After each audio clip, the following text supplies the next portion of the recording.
Hello guys, आज होता Sunday आणि आज संडेला नाश्त्याला काय बनवायचं सुचत नव्हतं. त्यात माझ्या फ्रेंडला एक आयडिया आली आणि तिने उरलेल्या भाजीचं असं काहीतरी बनवायला लागली. तर बघू शकता, मग काय असं एक पिठाचा हुंडा घेतला, त्यानंतर ती उरलेली भाजी टाकली आणि अशी छानपैकी लाटून घेतली सेम पृथ्वीसारखी. आणि त्या पृथ्वीसारख्या चपातीला आपटलं गॅसवर आपटल्याच्या नंतर गॅसला राग आला आणि त्याने त्याची आग दाखवल्याच्या नंतर आमची पोळी शिकली. मग काय त्याच गॅसवर आम्ही हिरवी मिरची आणि लसण एक जीव करून जलेबीने मग छिडक नाही हमारा काम होता असं म्हणून मीठ टाकून मी ते परतून घेतलं. त्यानंतर बॅचलर वाल्यांची लाईफ काय सांगू राव, वाटण नव्हतं. त्यानंतर आम्ही असा जुगाड करून मग ती ठेचा बनवून घेतला आणि तोच ठेचा आम्ही आमच्या केलेल्या पोळीवर टाकला.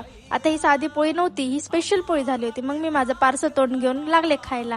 घेतला एक पोळीचा तुकडा आणि ठेच्यामध्ये बुडवून मस्तपैकी तोंडात टाकला.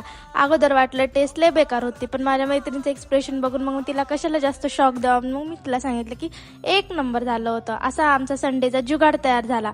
खरंच सांगते, एक नंबर झालं होतं. तुम्ही पण ट्राय करा उरलेल्या भाजी. नशिबाला दोष देत आम्ही आमची चपाती संपवली. बाय.